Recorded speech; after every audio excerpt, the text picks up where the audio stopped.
3 at 11:23 a.m. local time. Despite the delays already experienced and the more than 5 months the delivery aircrews had been away from home, the arrival was delayed again until Defence Minister Mr Barnard arrived at Amberley. This relatively short delay caused some anxiety to the 6 aircrews as they had low fuel reserves, having flown from Pango Pango on the last leg. When they finally arrived, Mr Barnard stated, "I'm sure this aircraft will be flying well into the 80s and beyond." No one present would have guessed that beyond will now be 37 years after that date. The aircraft had arrived 5 years late, having been ordered off the drawing board 10 years earlier. During that time, Australia had seen 5 Prime Ministers and 10 Defence Ministers.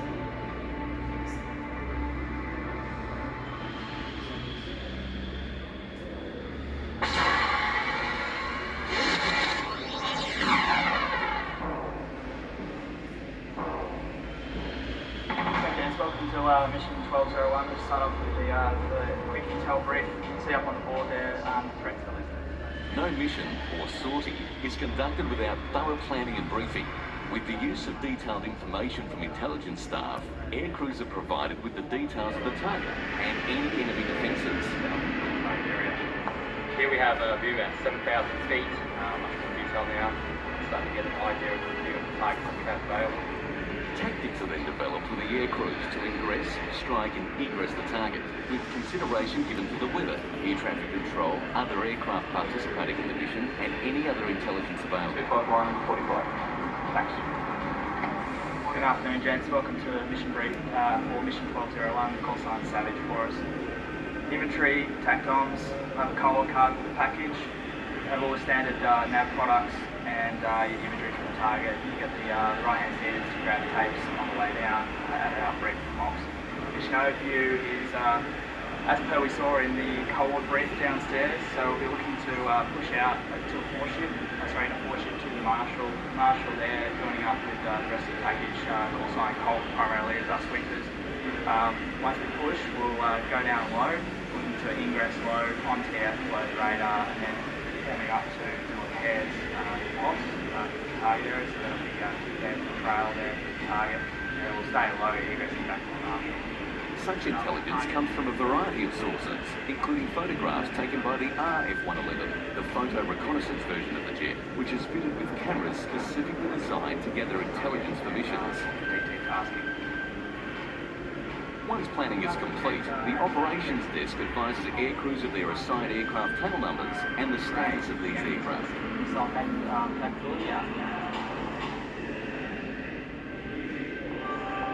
Once the briefing and planning process is complete, aircrews proceed to the flight line, the area set aside for the jets to undertake routine between mission maintenance. On the way to the flight line, the aircrews visit the life support section, where they collect, check and don their life support gear. This includes G-suits, immersion suits, life vests and of course helmets, all of which are designed to protect the aircrew both during flight and, if necessary, in emergency situations.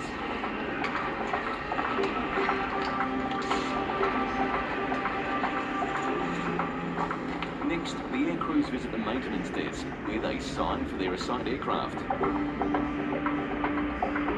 Then they proceed to the jet for their pre-flight and after-start checks with the flight line maintenance crews.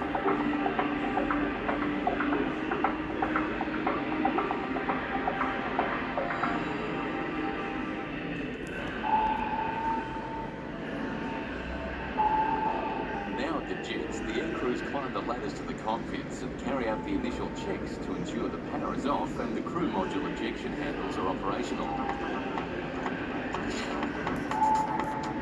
They then proceed with a pre-flight inspection of the entire aircraft with the maintenance crew in tow.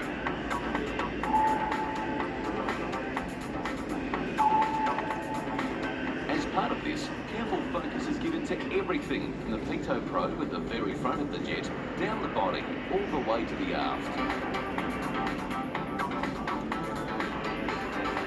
The crews check for delamination, cracks, missing nuts and bolts, security of moving parts, operation of clearance and landing lights, hydraulics, fuel lines, tyres, the overwing fairing, oil caps, the engine intakes and stators, the afterburners, stabilisers and the sensors around the aircraft. Once the aircrew was satisfied with the condition of the jet, they'd climb aboard, start it, and proceed to carry out the after-start checks, which are largely automated by the jet's onboard computer system.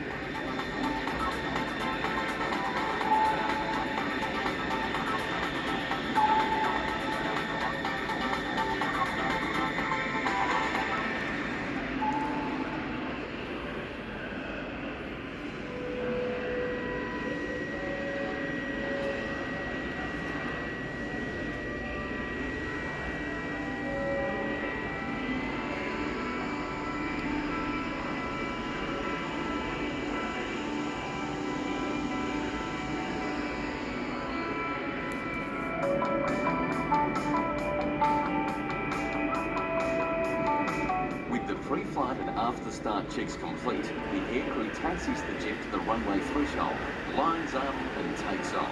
A spectacular sight and sound, thanks to the twin Pratt & Whitney turbine engines with afterburners, each providing an impressive 9,500 kilos of thrust.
On radar at night was mysterious flying out front, especially when we first started doing it without night vision models, because we were just relying on jet systems to clear you from the terrain. Once they introduced the night vision goggles, it became apparent of how low we were going. They obviously gave us confidence, more confidence in the system itself. It's definitely a rush there when you're at a low level and you're running them and you've got your big anti-fog lights on, and when you're going through valleys you just see a flash of red up against the valley wall and only a couple hundred feet away from you, and no one's physically following the jet, I guess, at that stage. At some stages we were in the valley with the road running beside us, we could see the headlights of the trucks above us as we were flying through in the valley, and that was pretty scary. Sort of flying along low level in the fog and the cloud, and then it would pop out and look around and see the hills poking out the top of the fog and the dirt dive back into the fog. You don't sense anything because you can't see anything. So it's just pure adrenaline and rush. You know, the flying cloud, day or night, night sees just a lot of fun. Some call it scary, stupid, exciting, any of the above. I've written things for the right. The F-111 is capable of conducting precision strikes at any time, day or night. Breaking missions. In fact, the F-111 was the first Australian Defence Force aircraft to be capable of employing precision-guided munitions, such as laser-guided missiles using the PATAC targeting system.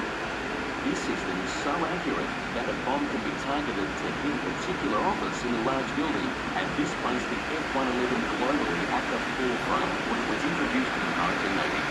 We've seen the F-111 go from a dumb bomber with 3-4 bombs, albeit carry the hell out of them, 24, 500 pounds, but the aircraft's gone from a dumb bomber to laser-guided bombs right through to 50-mile range, harpoon anti-ship missiles and TV-guided missiles.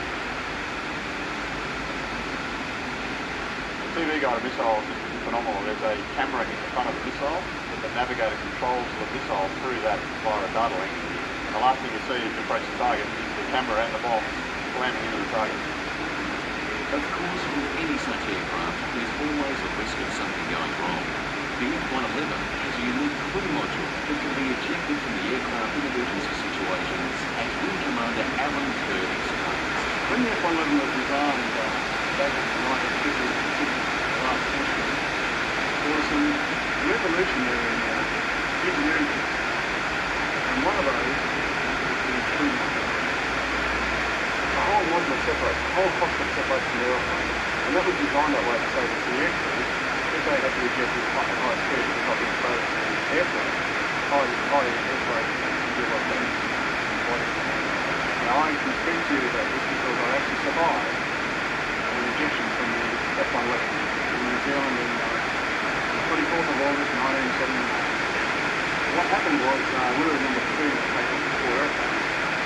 And there was a huge puddle of water on the ride, it rained for 3 days. We were not aware that there was a puddle where it was. And the nose wheel sprayed all this water straight down this puddle. The other two jets had already got into the puddle, we hit it, so they didn't flamed out. Couldn't get the engine flame out. Runway was wet, couldn't stop the jet. So the jet I actually pulled the jet right on the engine. When you do